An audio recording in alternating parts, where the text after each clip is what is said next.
My stepson said, "Our dad was a real man, not some spineless loser like you." So I closed the family account, sold the TV, and left the keys on the counter of an empty house. Turns out a real man just walks away. Subscribe to the channel and share your stories in the comments. And now let's get started. When I married Linda, I thought I understood what I was signing up for. I wasn't naive, at least I didn't think I was. She had 2 teenagers, Connor and Madison, both old enough to have their own opinions about who belonged in their world and who didn't. I had a son of my own, Ethan, 10 years old at the time, quiet, deliberate, and kind in ways that sometimes made me feel ashamed of my own temper. Linda's husband, their father, Daniel, lived just 20 minutes away, in a rented duplex near the highway. He was one of those men who always seemed to arrive late to everything. Birthdays, school plays, responsibility. He had a way of showing up with expensive gifts, smiling like a man who still believed that charm could substitute for presents. Then, once the wrapping paper hit the floor, he'd vanish again, leaving behind the faint scent of cologne and the illusion of care. I wanted to give those kids something different, something that would last. Stability, predictability. When I proposed to Linda, she cried. She said no one had ever made her feel safe before. I took that word seriously, safe. I told myself that whatever came, I'd hold this family together, even if I had to hold it alone. The first year wasn't easy, but it wasn't terrible either. There were awkward dinners, forced smiles, arguments over whose turn it was to take out the trash. I told myself those were normal growing pains. I worked long hours, picked up side jobs, paid for every bill that came through the door. I wanted them to know that I wasn't just some temporary figure passing through their lives. I was building something permanent, even if I had to do it brick by brick. I bought Connor a new phone when his broke, replaced Madison's laptop when she accidentally spilled soda on it, and made sure Ethan never went without, even if that meant I went without new clothes or weekends off. I told myself it would be worth it, that money could buy comfort, and comfort would turn into trust. And trust, maybe someday, into love. But respect can't be bought. It has to be given, and that was something they'd already promised to someone else. The first crack appeared during dinner one evening. Connor was 13. His voice caught somewhere between boyhood and arrogance. I had just reminded him to take his plate to the sink when he muttered, low but clear enough, "You're not my dad." I froze. Ethan looked at me, then at him. Madison kept eating, pretending she hadn't heard. Linda sighed, that weary little sound that told me she wanted to dissolve the moment without confronting it. I let it go. I told myself he was just testing boundaries. That's what kids do, right? They push, and you push back gently, and over time they learn where the lines are. But in our house, there were no lines, only walls. Connor and Madison listened only to their mother. When I asked them to help out, they'd shrug, eyes still glued to their phones. "I'll wait for Mom," they'd say. If I insisted, they'd roll their eyes like I was some temporary substitute teacher trying too hard to be respected. Linda would always step in, smoothing the tension. "They're just being kids," she'd say, her voice tired but affectionate. But that's the thing about being just kids. They grow into exactly what they're allowed to be. Within a year, the small acts of defiance had multiplied. The eye rolls became smirks. The silence at the dinner table became open mockery. Once, when I told Connor to take his muddy shoes off before walking across the clean floor, he looked at me and said, "You sound like one of those YouTube dads." Then he laughed, turned to Madison, and she joined in. Ethan sat quietly through it all, shrinking smaller every day. He was the only one who still said please and thank you, and somehow that made him the outcast. I tried to keep peace. I reminded myself that blended families take time to settle. I told myself Linda was caught in the middle, doing her best. But deep down, I started to notice how quick she was to defend them and how rarely she defended me. Then one night, I heard something that changed everything. I was coming down the hall when I heard voices from the living room, Connor's and Ethan's. The TV was on low, some video game soundtrack humming in the background. I stopped when I heard my name. Connor's voice, sharp, confident, dripping with teenage certainty. "Our dad's a real man. Yours is just a pushover." For a moment I didn't move. The words hung there, heavy and cruel, like something rehearsed. Then I heard Ethan's voice, small, uncertain. He's not a pushover. He just doesn't yell. Connor laughed. Yeah, because he knows he's not in charge. That laugh cut through me like a blade. I walked back to my room, slow and quiet, pretending I hadn't heard anything. I didn't want to see the look on Ethan's face. The next evening, he didn't sit with us at dinner. Said he wasn't hungry. I found his plate later untouched, the food cold. When I told Linda what I'd heard, she sighed. The same sigh I'd come to dread. They're just being loyal to their father, she said. You can't take that away from them. Her words sank deep, heavier than she realized. Loyalty, that was what she called it.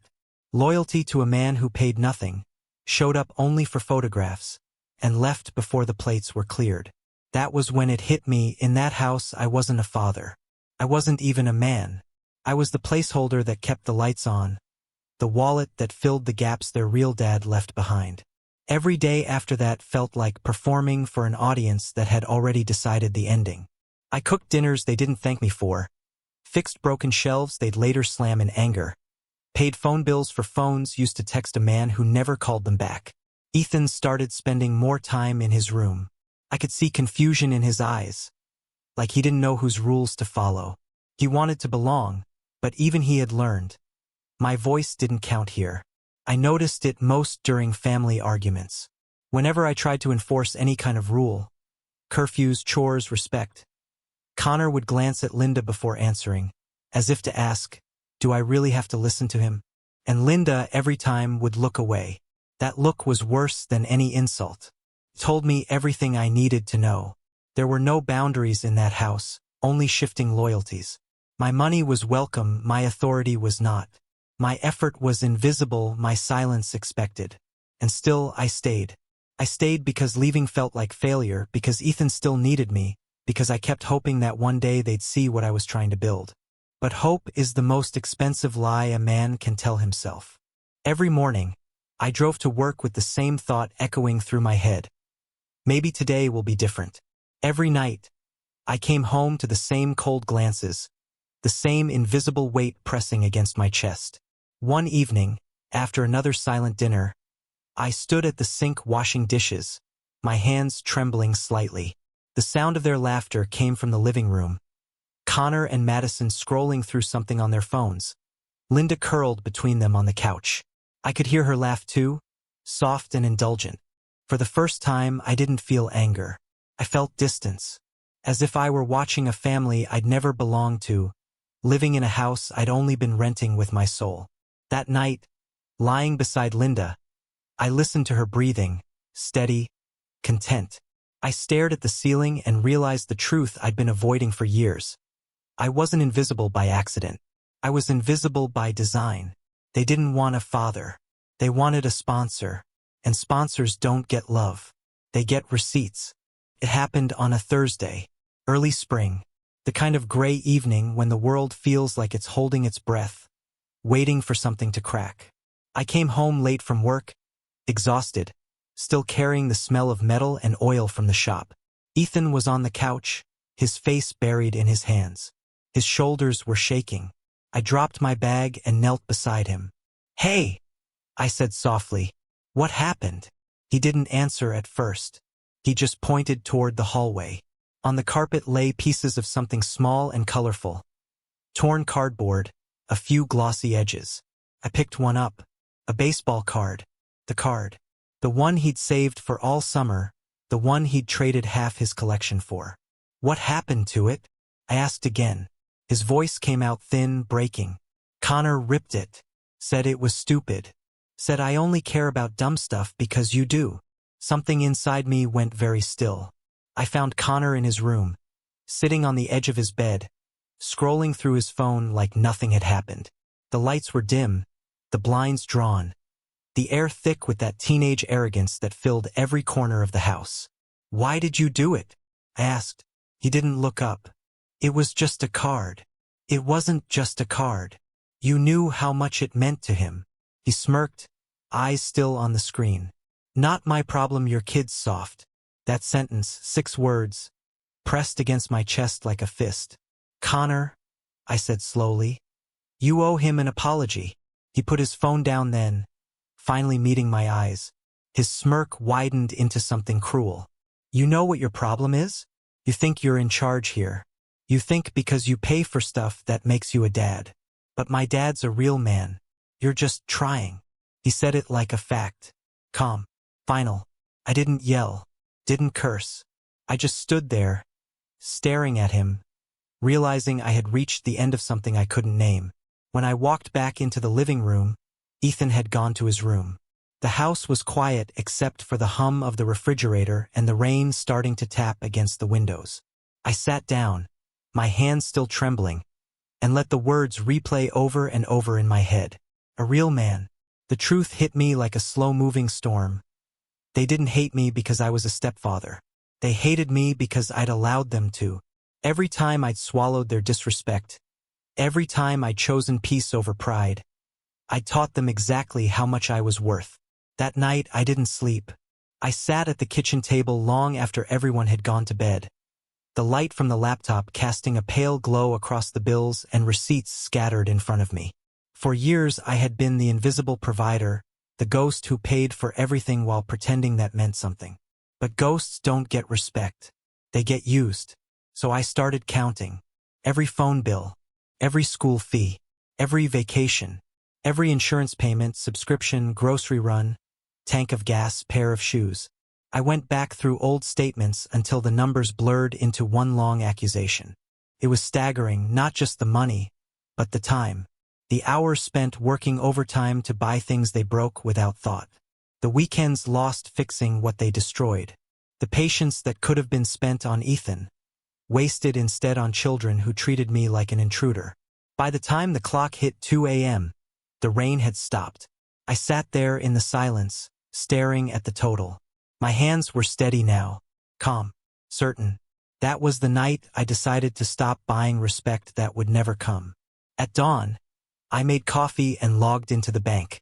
I closed the family account, the one I'd opened so everyone could feel included. I canceled the credit cards Linda used for the house expenses.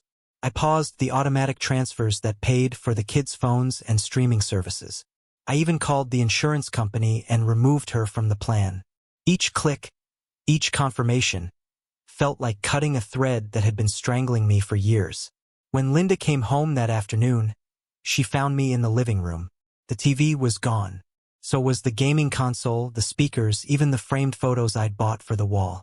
She froze in the doorway, confusion flashing across her face. What happened? She asked. I looked up from my coffee. I sold it. Her voice rose. You sold the TV? Why would you? I interrupted quietly. Because I decided to stop paying for people who don't see me. She stared at me, stunned. What are you talking about? I gestured toward the empty space on the wall. I just made sure the real man of the house can feel comfortable now. Daniel can pay for everything from here on out. Her face drained of color. Don't do this, please. They're kids. No, I said, standing. They're not kids anymore. They're old enough to understand who feeds them. Old enough to insult me in my own home and still expect me to pay the bills. I'm done. Connor didn't mean it, she whispered. Yes, he did, I said. He meant every word. And so did you when you stood by and said nothing. Her lips parted, but no defense came. The silence between us was heavier than anger. It was recognition. She knew this moment had been coming. She just hoped I'd never be strong enough to reach it. That night, the house felt different. Lighter, colder. I packed a small bag, just the essentials, and left it by the door. I didn't leave. Not yet. But I needed to see it there, a promise waiting to be kept. Ethan came into the kitchen after everyone had gone to bed. He looked up at me, worried. Are we leaving? Not tonight, I said. But soon. He nodded slowly as if he already knew. Then he hugged me, quick, firm, and went back to bed without another word. I sat alone at the table until morning, listening to the sound of the refrigerator clicking on and off. For once, it didn't feel like a house anymore. It felt like a stage after the actors had gone home, props still scattered across the floor. When Linda came down the next day, she tried to smile, as if pretending could reverse what was already broken. "You're overreacting," she said. "Connor will apologize." "He won't," I said quietly. "And even if he did, it wouldn't matter." "What about the bills? The accounts?" "They're handled," I said. "From now on, Daniel handles what Daniel created." Her expression hardened, fear flickering behind it. "He can't afford it. Then maybe he'll learn what it costs to be a father." I walked past her, toward the front door. The air outside smelled like wet earth and distance. I had spent years trying to prove I could hold a family together. That morning I understood. It was never my family to hold. The morning after I shut it all down, the silence was sharper than any argument. No footsteps, no clatter of dishes, no bickering voices from down the hall. Just the hum of a house stripped bare of illusion. Linda had taken Connor and Madison to her mother's for the night. I knew because I saw the packed bags by the door before I fell asleep on the couch. When I woke, the bags were gone, and so were they. I made coffee, black and bitter, and sat at the table watching dust drift through the pale light. The chairs felt too many for one man.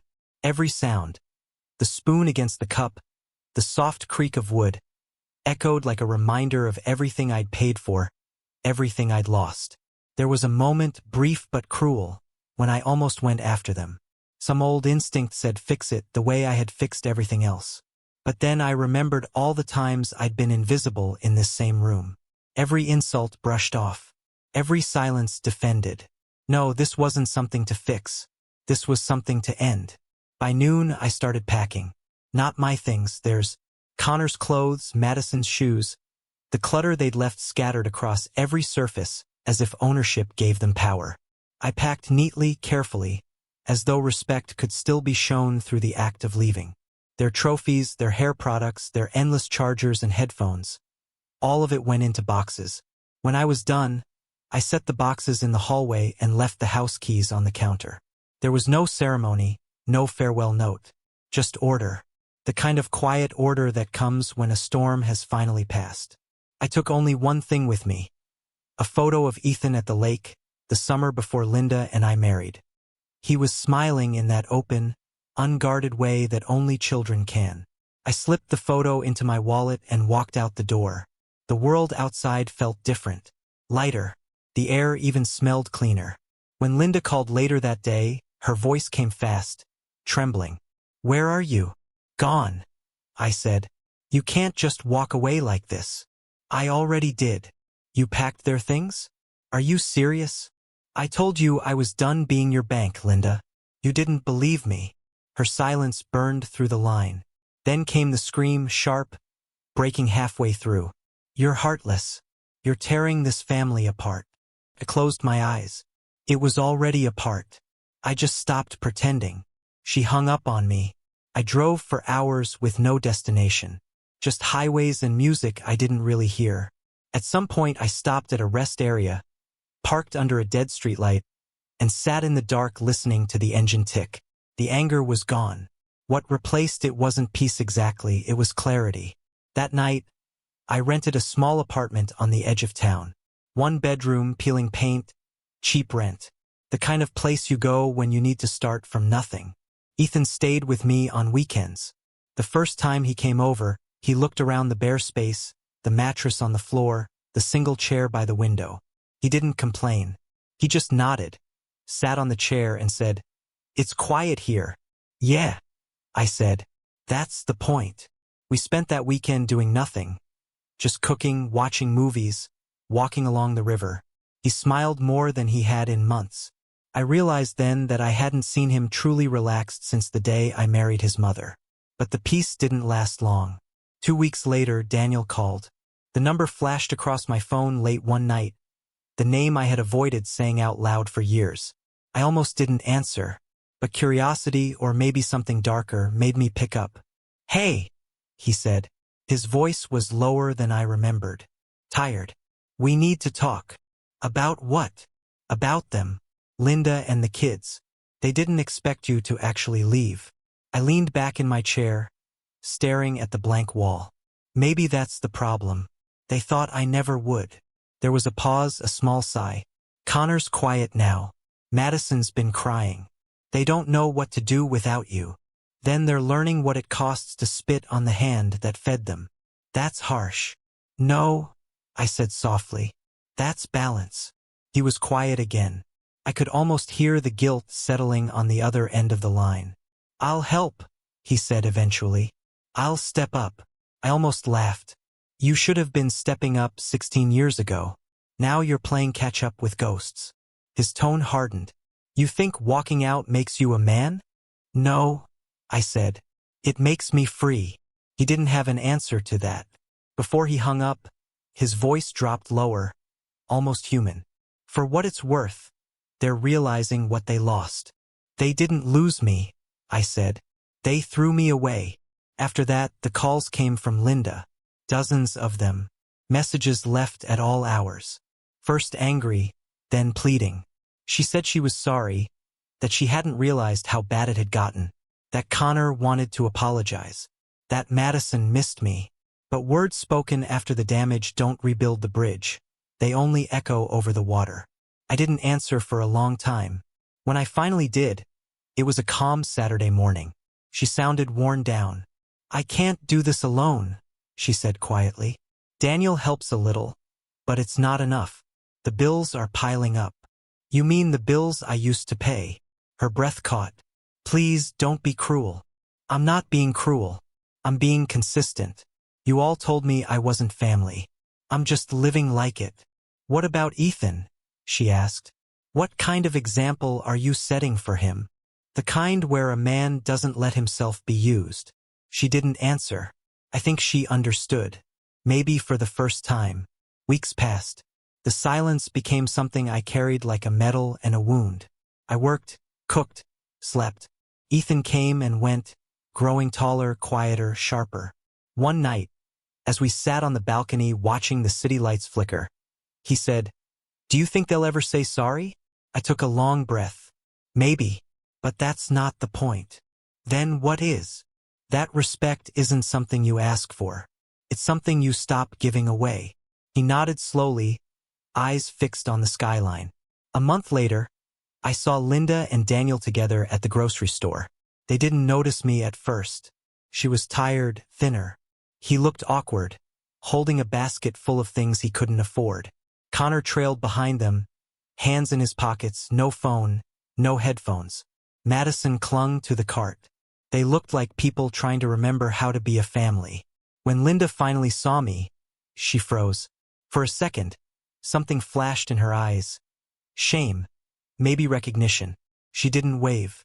Neither did I. We just stood there, two ghosts who used to share a home. That night, Daniel called again. His tone was softer this time. You were right, he said. They're seeing the difference now. Between words and work. Between presence and excuses. I didn't gloat. There was nothing to celebrate. Just truth settling into place. Tell them, I said quietly, that being a man isn't about who gets called dad. It's about who still stands when the lies fall away. He exhaled slowly. You really done with them? I'm done explaining myself to people who already decided who I am. After we hung up, I sat by the window, the city humming below. The photo of Ethan on the table caught the last light of dusk, the smile frozen in a better time. I picked it up, traced the edges with my thumb, and whispered to no one, I tried. And maybe that was the truest thing I'd said in years. 3 months passed. Long enough for the dust to settle. Long enough for the guilt to ferment into silence. I moved through my days like a man walking through fog. Everything muted, soft-edged, almost peaceful. Work filled the hours. The apartment stayed clean. Ethan came on weekends, quiet but steady. His presence a reminder that something in me hadn't completely rotted. Sometimes, when I drove past the old house, I'd slow down. The curtains were different now, cheaper. The yard looked overgrown, the grass pale and uneven. I'd catch glimpses of movement through the window, silhouettes, shadows of a life I no longer belonged to. Then I'd keep driving. You can't mourn a place that never truly welcomed you. Linda called less often. The first few weeks she was relentless, pleading, apologizing, trying to rebuild something she'd let collapse. But I learned that her voice, once filled with warmth, carried the same tone she used to calm her children. A tone that asked for patience without responsibility. Eventually, she stopped calling altogether. I didn't blame her. Silence is the only language left when truth has already been spoken. Connor reached out first. A single text message, late one night. "Can we talk?" I stared at the screen for a long time before replying. "If you're ready to listen." He came the next afternoon, unannounced. I heard his car pull up before the knock. When I opened the door, I barely recognized him. The arrogance was gone. He looked smaller, thinner, his posture uncertain. He stood on the threshold like he wasn't sure if he was allowed to cross. "Hey," he said. "Hey." For a while, neither of us spoke. Then he reached into his pocket and pulled out something folded, the torn baseball card, taped together clumsily. "I found this," he said. "Ethan said you kept the pieces. I thought maybe—" His voice cracked. "Maybe I should give it back." I took it, careful not to let our hands touch. The tape shimmered in the light, a fragile attempt at repair. "Thank you," I said. He nodded. "I was wrong. About you. About everything." I let him stand there in the doorway, the silence stretching thin. He wasn't looking for forgiveness. He was looking for permission to stop feeling guilty. But guilt and forgiveness aren't the same thing. "Does your mother know you're here?" I asked. He shook his head. "She wouldn't understand." "Maybe that's the first thing we finally agree on." He gave a sad laugh, more exhale than sound. "Madison's been different too. Quiet. She asks about Ethan sometimes. I think she misses all of it." "All of what?" "The parts we ruined." For a second, I almost saw the boy he could have been. But time has a way of hardening things that once were soft. "Connor," I said finally, "you can't undo what's been done. You can only live with it." He nodded slowly, eyes damp but steady. "I know." He left without asking to come in. I stood in the doorway long after his car disappeared. The taped card was still in my hand. I set it on the counter and stared at it until the light outside dimmed. A week later, Linda called again. Her voice was calm, almost fragile. "The kids talk about you," she said. "They've changed. Connor's working part-time now. Madison's volunteering after school. Daniel tries, but it's not enough. He says they miss you. I'm sure they miss the version of me that paid for everything." "That's not fair," she whispered. "No," I said. "It's honest." There was a pause, then a long sigh. "I'm sorry for everything, for not stopping them, for letting it get that far." I closed my eyes. "Sorry doesn't build what's already burned down." "I know," she said softly, "but I had to say it." When the call ended, I sat in the quiet, listening to the city hum outside the window. I didn't feel anger anymore, just distance. The kind that comes after the flood, when the water has receded and all that's left is the debris you finally have time to examine. Weeks turned into months. Ethan grew taller, stronger. He talked more. One night he said, "I'm glad you left, Dad." The word hit me harder than I expected, Dad. He hadn't used it in months. "Why?" I asked. "Because now I know what it means to stay." I didn't answer. I just looked at him, realizing he'd learned more from what I'd done than from anything I'd ever said. In July, Linda came by with both kids. No warning. Just a knock, 3 quiet taps, the kind of knock that belongs to someone who no longer has keys. I opened the door, and there they were, all 3 of them. Connor, taller now, holding himself like a man trying to earn his place. Madison beside him, eyes down, fingers fidgeting. Linda stood behind them, her face unreadable. "Can we come in?" she asked. I stepped aside. They didn't stay long. Just long enough to sit, to talk around the edges of what needed saying. Linda spoke of new jobs, smaller homes, bills that didn't stretch far enough. Connor talked about work, Madison about school. I listened, polite, detached, the way you listen to strangers on a train. Before they left, Linda looked at me and said, "You were right. Respect isn't love, but it should have been the start. I didn't respond. Some truths don't need echoing. When the door closed behind them, the apartment felt smaller but lighter, as if some long debt had finally been paid. That night, I sat on the balcony with a glass of bourbon. The city stretched beneath me like a tired confession. I thought about all the years I'd spent trying to be seen, to be enough. And I realized something simple, something cruelly liberating. A man who gives endlessly becomes invisible not because he isn't needed, but because he's expected. Love without respect is a leash. Respect without love is a contract. I'd lived both. Now there was only quiet. Ethan joined me outside, barefoot, sleepy-eyed. He looked at the city lights, then at me. "Are you happy?" he asked. I thought about it. "Not happy," I said, "but I'm free." He nodded like he understood more than I wanted him to. Inside, the taped baseball card sat on the shelf, framed now, not as a memory but as a warning. Beneath it, a single question written on a torn scrap of paper I'd pinned to the wall months ago. The question that had followed me through every silence, every betrayal, every ending. What does a man owe a family that only takes? I still don't have an answer. Maybe no one does. But as I sat there watching the lights flicker in the distance, I felt something close to peace. The kind of peace that doesn't come from forgiveness, but from finality. Because sometimes the only way to rebuild yourself is to burn down the house that refused to see you. So tell me, was I wrong? Or would you have stayed, paying the price of love long after it stopped being returned?